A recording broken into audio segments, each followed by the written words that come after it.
നമ്മുടെ മുന്നിൽ അല്ലാഹു തആല ഏൽപ്പിച്ച ഒരു വലിയ ഉത്തരവാദിത്വമാണ് സന്താനങ്ങൾ. സന്താനം ഉണ്ടാകുക എന്നുള്ളത് ഭാഗ്യമായി എല്ലാവരും കണക്കാക്കും. പക്ഷെ ഞാൻ പലപ്പോഴും പറയാറുണ്ട്, അത് ഭാഗ്യമല്ല, ഭാഗ്യ പരീക്ഷണമാണ്. സന്താനങ്ങളൊന്നും ഇല്ലാത്ത ആളുകൾക്ക് നാളെ ആഖിറത്തിൽ അല്ലാഹു തആല ആൺമക്കളെ പെൺമക്കളെ എത്ര വേണ്ടതിച്ചാൽ കൊടുക്കും. ഇനി 9 മാസം കാത്തിക്കൊന്നും വേണ്ടിവരില്ല. സ്വർഗത്തിലെത്തിയാൽ ഉദ്ദേശത്തിനനുസരിച്ച് മക്കളെ കൊടുക്കുന്ന.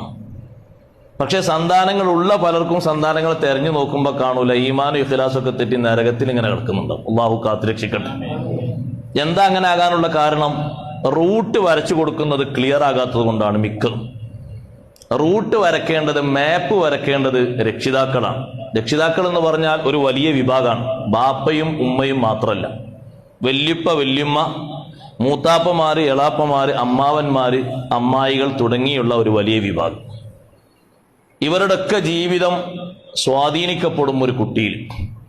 അവരെ ജീവിതത്തിൽ നിന്നുള്ള നന്മകളൊക്കെ പകർത്തിക്കൊണ്ടാകണം ഒരു കുരുന്ന് മുന്നോട്ട് നീങ്ങേണ്ടത്. പ്രത്യേകിച്ച് എത്ര വലിയ പൊസിഷനിൽ നിൽക്കുന്ന കുട്ടിയാണെങ്കിലും എന്തെങ്കിലും ഒരു വിഷയം കൽപ്പിക്കേണ്ടതുണ്ട് എന്ന് തോന്നിയാൽ അതിനൊരിക്കലും ഒരു രക്ഷിതാവും മടി കാണിക്കരുത്.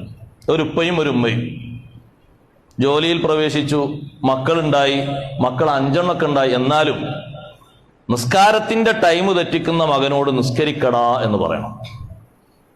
അതിന് നാവ് പൊക്കാൻ ഒരു മടിയും കാണിക്കരുത്. പിന്നെ ഈ മക്കൾ ഇല്ലാതിരിക്കാൻ നല്ലത്, ഞങ്ങൾ അങ്ങനെ തോർന്നോളി. നിസ്കാരം കളാക്കുന്ന മകനോട് ചിരിച്ച് ഓന് ഭക്ഷണം കൊടുത്ത് ഓനെ തോളുരുമി നേർക്ക് നേരെ നിസ്കരിക്കാത്തവന് എല്ലാ ഭക്ഷണവും എല്ലാ ചികിത്സയും എല്ലാം കൊടുക്കുന്നതിന് പകരം ഏതെങ്കിലും കുട്ടികളെ ദത്തെടുത്ത് വളർത്താൻ നല്ലത്. സ്ഥാപനത്തിലൊക്കെ ഉള്ള കുട്ടികളുണ്ടാവും, അവർക്കൊരു വർഷത്തെ കഫാലത്ത് കൊടുത്താൽ നബിൻ ആഖിറത്തിൽ അങ്ങനെ ഒരു കുട്ടിയായിന്നെങ്കിലും പറയാം. ശരിക്കും നമ്മൾ ശ്രദ്ധിക്കണം ആ ഘട്ടത്തിൽ. അതുകൊണ്ടാണ് ഹക്ക് പറഞ്ഞിടത്ത് ഖുത്ബയിൽ കണ്ടില്ലേ ചെറിയൊരു ഹദീസ്, മിൻ ഹക്കിൽ വാലിദി അലൽ വലദ്, മാതാപിതാക്കൾ മക്കളോട് ചെയ്യേണ്ട ബാധ്യതയിൽപ്പെട്ടതാണ് അൻ യുഹ്സിന ഇസ്മഹു വയുഹ്സിന അദബഹു.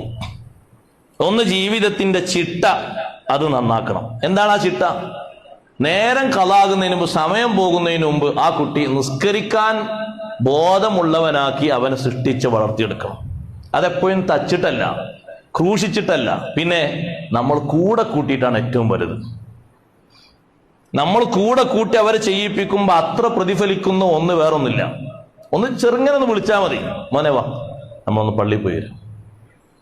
പള്ളിയിൽ പോയി വന്ന സന്തോഷം കൊണ്ട് ആ കുട്ടി അതിങ്ങനെ ജീവിതത്തിൽ പതിവാക്കുകയാണെങ്കിൽ, ബാപ്പയും മക്കളും അങ്ങനെ ജീവിതത്തിൽ പതിവാക്കുകയാണെങ്കിൽ, പിന്നെ ആ കുടുംബത്തിൽ ബറക്കത്തിന് വേറൊന്നും വേണ്ട.